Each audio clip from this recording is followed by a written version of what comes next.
Hindi education world में आपका स्वागत है। मैंने आपको लास्ट क्लास में बोला था आपको कि मैं आपके सामने सब्जेक्ट लेकर आऊँगा और सब्जेक्ट की आज मैं शुरुआत करता हूँ। और जो आपका वनडे एग्ज़ाम कोई भी हो उसमें पॉलिटी सब्जेक्ट का जो क्वेश्चंस हैं वो ज़्यादातर पॉलिटी सब्जेक्ट से बनता है।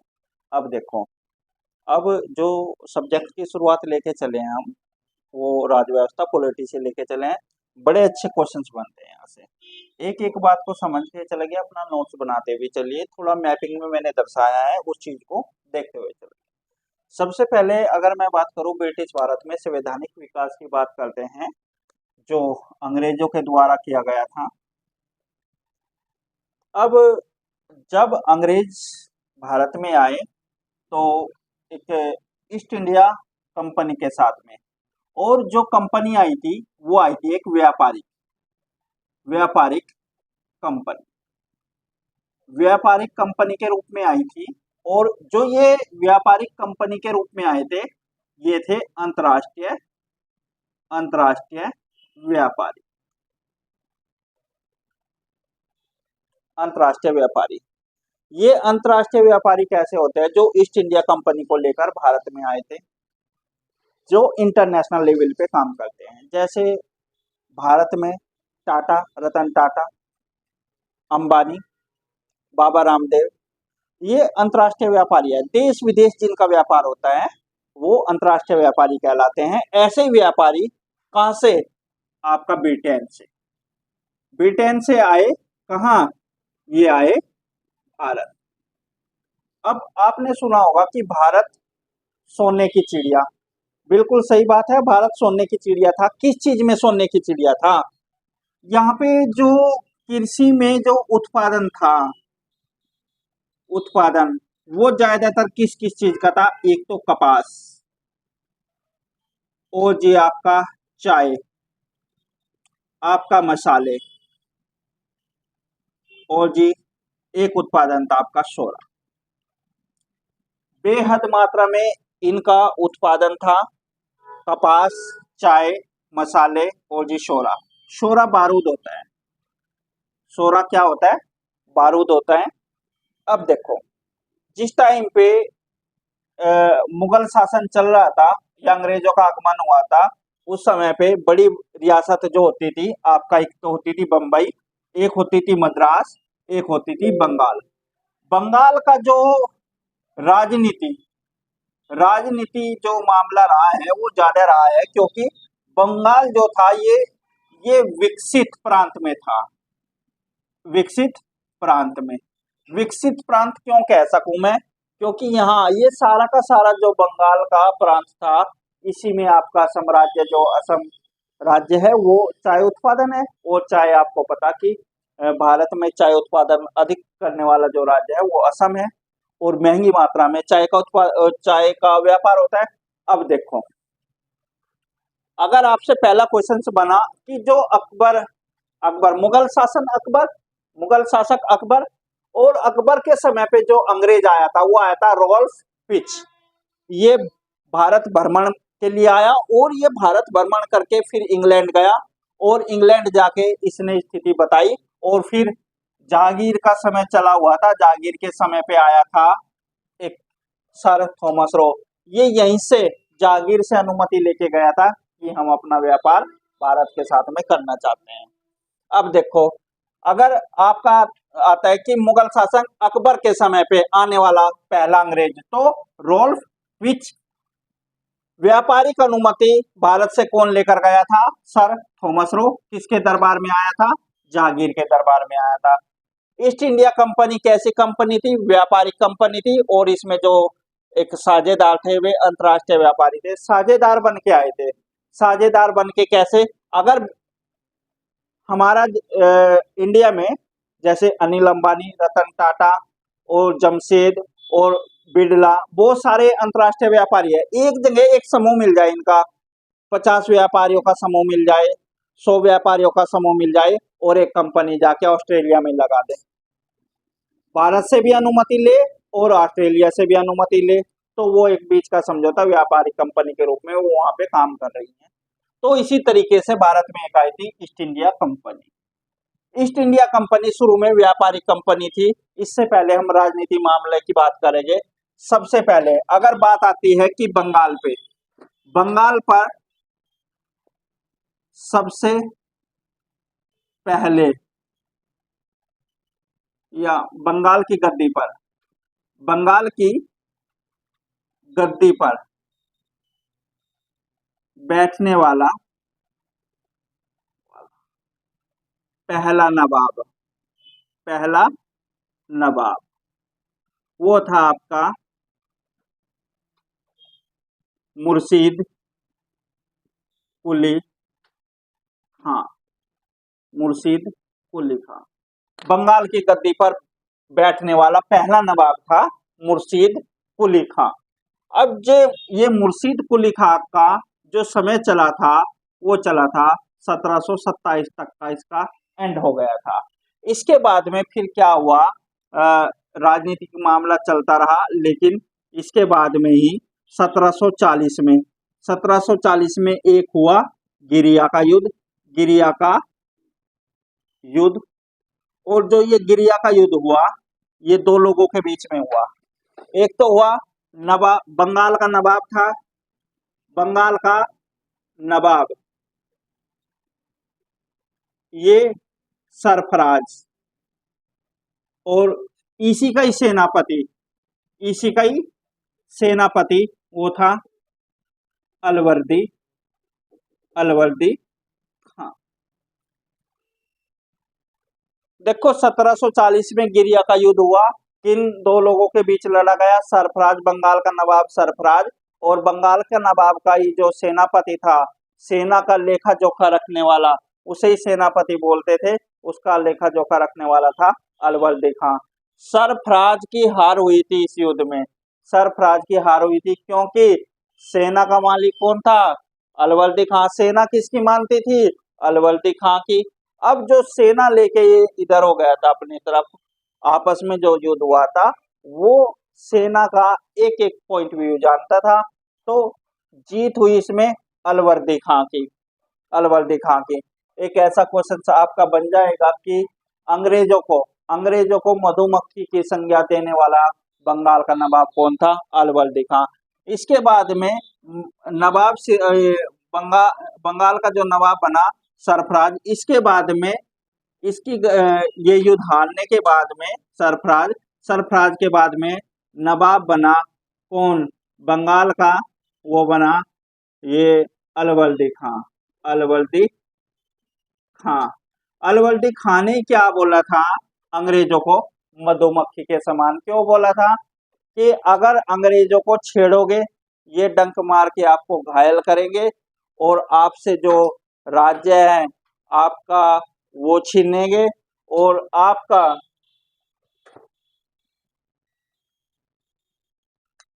जो व्यापारिक मामला है उसमें भी ये हस्तक्षेप करेंगे। तो अब आगे चलिए,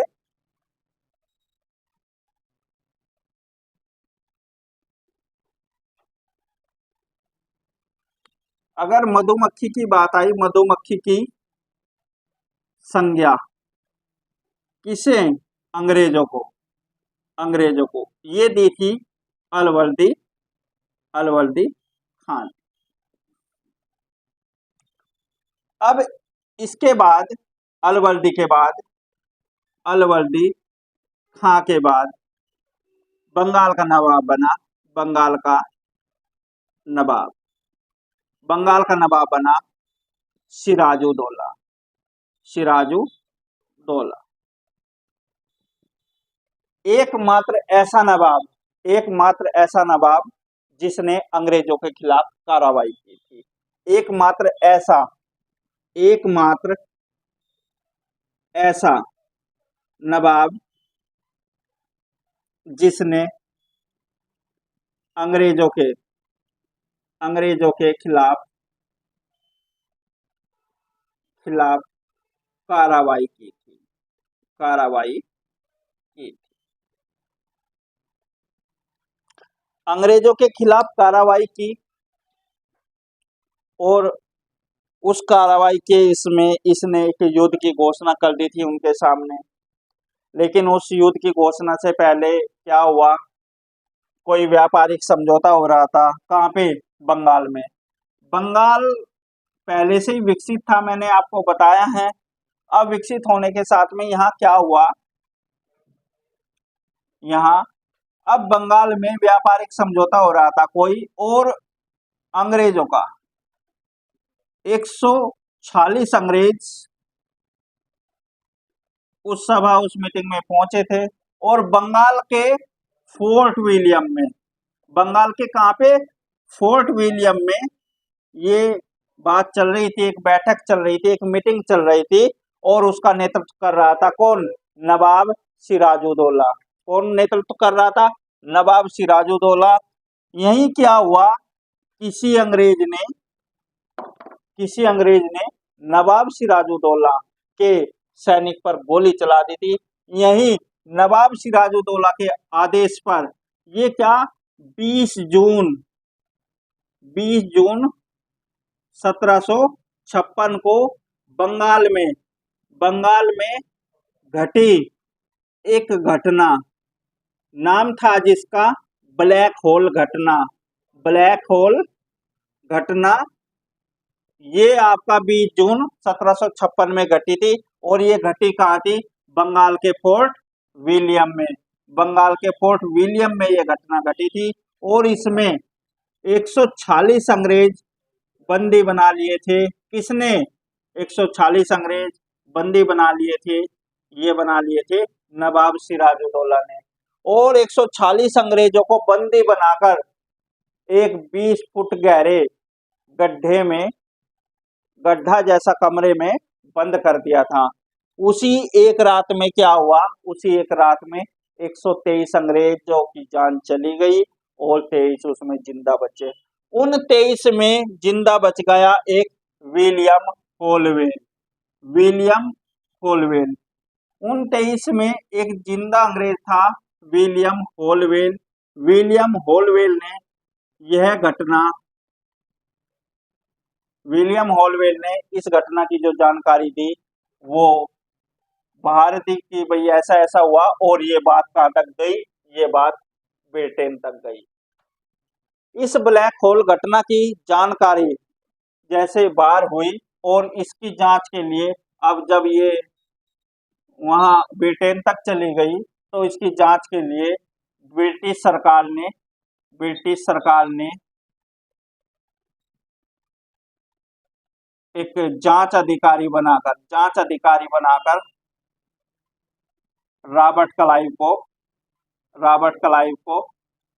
भारत भेजा।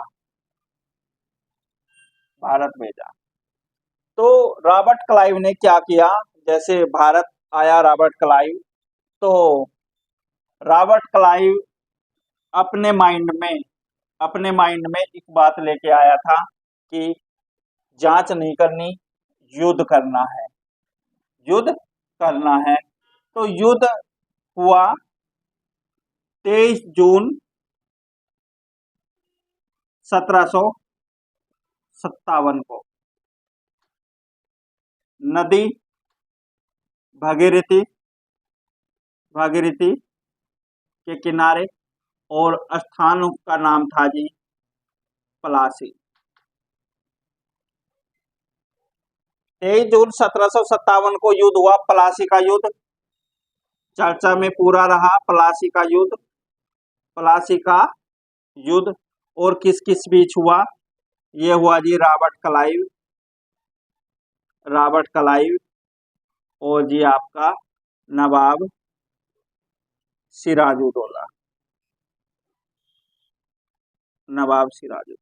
इसमें जो हार हुई वो नवाब सिराजुद्दौला की हुई, क्योंकि नवाब सिराजुद्दौला के सेनापति मीर जाफर ने इसके साथ में धोखा कर दिया था। किस वजह से? क्योंकि अंग्रेजों ने, रॉबर्ट क्लाइव ने मीर जाफर को दे दिया था लालच, किस बात का? कि बंगाल का नवाब हम आपको बनाएंगे और जो ये नवाब सिराजुद्दौला है इसको हरावाना है। तो बात ऐसी हुई। जो आज के कंटेक्ट में मैं ब्रिटिश भारत में संवैधानिक विकास की बात करूं, अब जो ईस्ट इंडिया कंपनी की बात है वो मैं आपको अच्छे से बताऊंगा। और लेकिन जो मैं बंगाल की बात करी, ओनली बंगाल की गद्दी पर बैठने वाला पहला नवाब मुर्शीद कुली खां। मुर्शीद कुली खां। अब बंगाल की गद्दी पे बैठने वाला पहला नवाब था मुर्शीद कुली खां। उसके बाद में जो नवाब बना था वो सरफराज नवाब बना था बंगाल का। और एक गिरिया का युद्ध हुआ 1740 ईस्वी में। बंगाल के नवाब बंगाल के नवाब सरफराज और उसी का ही सेनापति था अलवर्दी खान, दोनों के बीच में युद्ध लड़ा गया।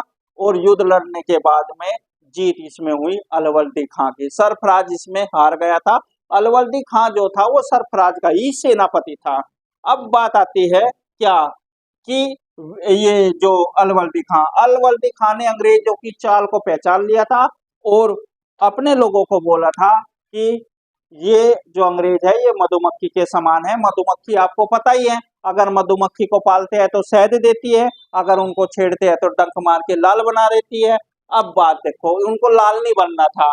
अब आपको एक चीज का पता है कि अंग्रेजों के विरुद्ध अगर कोई चाल चलेंगे, ये संख्या में भले ही कम थे लेकिन माइंड से चलने वाले लोग थे। अब इनको क्या हुआ कि ये युद्ध में हमें हमें प्लासी के युद्ध में हराया। और आगे नेक्स्ट जो मैं आपको बताऊंगा, बक्सर के युद्ध में भी इन्होंने ये जो बंगाल का नवाब थे उनको हराया। अब देखो, यहाँ की प्रांतीय शक्ति भी मिलकर इनका सामना नहीं कर पाई। तो जो आज का क्वेश्चन टैग है वो क्वेश्चन टैग करो। देखो, एक तो बात होती है कि प्लासी का युद्ध किस स्थान पे हुआ था। प्लासी का युद्ध बंगाल में हुआ था। किस नदी के किनारे हुआ था? भगीरथी नदी के किनारे हुआ था। प्लासी जो पड़ता है बिहार में पड़ता है, पहले ये बंगाल में था। किस किस बीच में किस किस किन किन लोगों के बीच लड़ा गया था? रॉबर्ट क्लाइव और नवाब सिराजुद्दौला। हार किसकी हुई थी? नवाब सिराजुद्दौला की। अब जो ये पहली बार आया था, ये कंपनी में क्लर्क बन के आया था रॉबर्ट क्लाइव। रॉबर्ट क्लाइव ने फिर आगे बहुत बड़ा अत्याचार किया, वो हम बताएंगे। अब उसके बाद में लड़ाई का जो प्लासी के युद्ध का मैन वो था, ये था आपका फोर्ट विलियम में हुई घटना, ब्लैक होल घटना। ब्लैक होल घटना के विरुद्ध ये इसको गुस्साई एक बात थी और ये गुस्साई लेके आया था। कहां से? ब्रिटिश से, इंग्लैंड से। तो इसने युद्ध किया यहाँ पे। तो आपका ब्रिटिश भारत में जो संवैधानिक विकास है इसी का ही हम 3 या 4 क्लास में इसको ही पूरा करेंगे। जो आज का ये पॉइंट व्यू था, भाई बंगाल का पहला नवाब मुर्शीद कुली खां, अब सरफराज दूसरा नवाब अलवर्दी खां, प्लासी का युद्ध, ब्लैक होल घटना। और मैंने बताया था आपको कि अकबर के समय पे जो आने वाला अंग्रेज था वो रॉल्फ पिच था और जागीर के समय आने वाला अंग्रेज था वो सर थॉमस रो था, जो व्यापारी। अंतरराष्ट्रीय व्यापारी की बात मैंने बताई है कि ये जो कंपनी के जो एक साझेदार बन के आए थे ये अंतरराष्ट्रीय व्यापारी थे। एक बात और बताऊं मैं आपको, शुरू में कंपनी व्यापारी कंपनी में रही, राजनीति में पैर कब रखा? जब कंपनी के अधिकारियों में आपस में किस चीज का लालच बढ़ गया कि एक आमदनी का लालच बढ़ गया। जिसके जो पास आया उसने वही कब्जा लिया, क्योंकि भारत में शिक्षा का अभाव था, शिक्षा का अभाव ज्यादा था। यहाँ पे क्विंटलों के रूप में चाय ले जा रहे हैं और इंग्लैंड में मैन्युफैक्चरिंग करके ग्राम के हिसाब में वो चाय यूरोपीय देशों में बिक रही है। अब देखो, अब यहाँ से क्विंटलों के उसमें ले गए बड़ी मात्रा में और वहाँ फिर एक उसको मैन्युफैक्चरिंग, इंडिया की वस्तु सारी की सारी उस पर टैग लगा, मेड इन इंग्लैंड। उत्पादन हुआ उसका भारत में लेकिन उस पर लिखा गया मेड इन इंग्लैंड। तो यही चीजें थी, हम उसको आगे बताएंगे किस किस तरीके से भारत मतलब भारत पे अंग्रेजों ने जो वर्चस्व किया था, मतलब एक इसको यहाँ की जो राजनीति सत्ता थी उसको भी हटा दिया था और इनका जो राज था वो किस किस तरीके से भारत पे हुआ था। अब नेक्स्ट क्लास में मैं आपसे मिलूंगा। ठीक है, आज की क्लास के लिए इतना ही। और बाकी मैं कल इसको जो स्टार्ट करूंगा वो यहीं से करूंगा, रॉबर्ट क्लाइव से, ठीक है ना। रॉबर्ट क्लाइव ने इसके बाद में भारत में द्वैत शासन लगाया था, मैं द्वैत शासन के बारे में भी आपको बताऊंगा। इसको आप नोट करते रहना, अगर कोई दिक्कत हो तो एक बार कमेंट में मुझे बता देना, मैं उसमें कोई अगर कोई इंक्रीज होगा तो मैं इंक्रीज करूंगा, ठीक है। मेरे प्यारे बच्चों, इस चीज का ध्यान रखना। अब मेरा जो सब्जेक्ट रहेगा वो कंटिन्यू रहेगा और पॉलिटी का सब्जेक्ट रहेगा। जो न्यू करंट के मैं आपको बता दूं कुछ क्वेश्चन। राइट टू डिस्कनेक्ट का एक हाल ही में एक ऑस्ट्रेलिया ने एक कानून पारित किया है, राइट टू डिस्कनेक्ट। ये कैसा कानून है? अगर आप प्राइवेट या सार्वजनिक या सरकारी संस्था में कहीं भी नौकरी कर रहे हो तो भारत जैसे देश में ड्यूटी खत्म होने के बाद में हमें अपने बॉस, अपने सर, अपने प्रिंसिपल को बताना होता है। तो अगर स्वतंत्रता है तो अगर हमें 8 घंटे का काम दिया गया है लेकिन फिर भी हमें बताना पड़ रहा है तो कहीं ना कहीं हमारे ह्यूमन राइट्स का एक हनन हो रहा है। तो अभी अभी हाल ही में एक ऑस्ट्रेलिया देश है, उसने अभी इस डिस्कनेक्ट राइट का जो अधिकार है वो लागू किया है। वहाँ कोई कितना भी बड़ा अधिकारी हो, वो कितना भी बड़ा अधिकारी हो, तो उसमें क्या बात होती है कि वो अपने बॉस को उसको बताने की जरूरत नहीं, वो फ्री हो सकता है मतलब ड्यूटी करने के बाद में, ठीक है। और चर्चाओं में हाल ही में कई युद्ध अभ्यास रहे, उनको भी आप एनालिसिस कर लीजिए। मैं कल लेके आऊंगा आपके लिए, करंट तथ्य भी मैं आपको लेके आऊंगा। लास्ट में 5 मिनट में इसी का जिक्र करूंगा। और बेटा जो सब्जेक्ट की अगर मैं बात करूं, सब्जेक्ट में ये आपका पॉलिटी का जो राजव्यवस्था है, राजव्यवस्था जो सब्जेक्ट चलाया है उसको कंटिन्यू लेके चलेंगे। All the best.